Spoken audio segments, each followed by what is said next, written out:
মহালয়ার শুভেচ্ছা সবাইকে। আমি কবি জয় গোস্বামী মেঘ বালিকাদের জন্য নতুন কথা কবিতাটি আবৃত্তি করেছি। আমি যখন ছোট ছিলাম খেলতে যেতাম মেঘের দলে। একদিন এক মেঘ বালিকা প্রশ্ন হলো কৌতূহলে, এই ছেলেটা নাম দিলে তোর? আমি বললাম খুশি মতো। মেঘ বালিকা রেগেই যাবো, মিথ্যা কথা, নাম কি অমন হয় কখনো?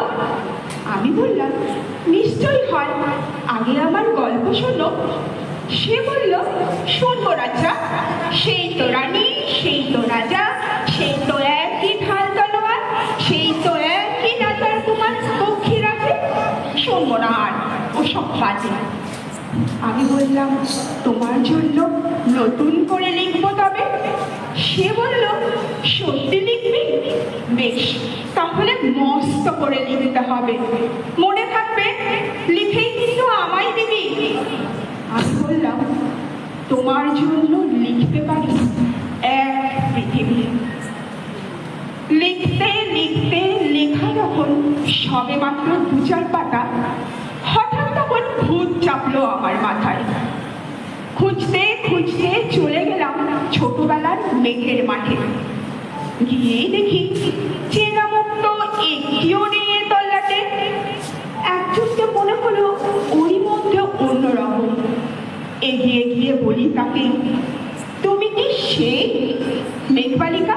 তুমি কি সেই?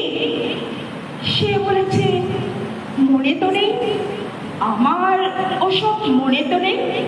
আমি বললাম তুমি আমায় লেখার কথা বলেছিলে। সে বলল সঙ্গে আছে, ভাসিয়ে দাও গায়ের ছিলে। আর হ্যাঁ শোনো, এখন আমি মেঘ নই আর, সবাই এখন বৃষ্টি বলে ডাকে আমায়। বলেই হঠাৎ এক পশলায় চুল থেকে নখ পুরো ভিজিয়ে দিয়ে অন্য অন্য বৃষ্টি বাদল সঙ্গে নিয়ে মিলিয়ে গেল খরস্রোতায়, মিলিয়ে গেল দূরে কোথায়, দূরে দূরে। বৃষ্টি বলে ডাকে আমায়, বৃষ্টি বলে ডাকে আমায়। আপন মনে বলতে বলতে আমি কেবল বসে রইলাম ভিজে এক কাপড় জামায়, বসে রইলাম গাছের তলায়। বৃষ্টি নাকি মেঘের জন্য? এমন সময় অন্য একটি বৃষ্টি আমায় চিনতে পেরে বলল, তাতে মন খারাপের কি হয়েছে, যাও ফিরে যাও, লেখো আবার, এখন পুরো বর্ষা চলছে, তাই আমরা নানান দেশে ভীষণ ব্যস্ত। তুমিও যাও, মন দাও গে তোমার কাছে, বর্ষা শেষে নিজেই যাব তোমার কাছে।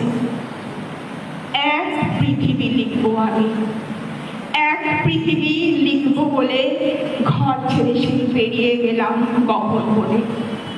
সঙ্গে শুধু কাগজ কলম, একাই থাকবো, একাই দুটো ফুটিয়ে নেব, 2-1 মুঠো ধুলো বালি যখন যারা আসবে মনে তাদের লিখবো, লিখেই যাব। এক পৃথিবী, 100 রকম স্বপ্ন দেখার সাধ্য থাকবে যেরূপ কথা, সেরূপ কথা আমার একার। ঘাড় বুঝে দিন লিখতে লিখতে, ঘাড় বুঝে রাত লিখতে লিখতে, মুছেছে দিন, মুছেছে রাত। যখন আমার লেখবার হাত অসাড় হলো, মনে পড়ল দিন কি রাত, সাল কি তারিখ, সেসব হিসেব আর রাখিনি। লেখার দিকে তাকিয়ে দেখি এক পৃথিবী লিখবো বলে একটা খাতাও শেষ করিনি। সঙ্গে সঙ্গে ঝমঝমিয়ে বৃষ্টি এলো খাতার উপর, আমার আজীবনের লেখার উপর। বৃষ্টি এলো এই অরণ্যে। বাইরে তখন গাছের নিচে নাচছে ময়ূর আনন্দিত, এ গাছ ও গাছ উড়ছে পাখি, বলছে পাখি এই অরণ্যে কবির জন্য আমরা থাকি, এই অরণ্যে কবির জন্য আমরা কোথাও, আমরা কোথাও, আমরা কোথাও হার মানি। যায়নি। কবি তখন কুটির থেকে তাকিয়ে আছে অনেক দূরে, গাছের পরে, বনের পরে, মাঠের পরে, সেই যেখানে সারা জীবন বৃষ্টি পড়ে, বৃষ্টি পড়ে, সেই যেখানে কেউ যায়নি, কেউ যায় না কোনোদিনই।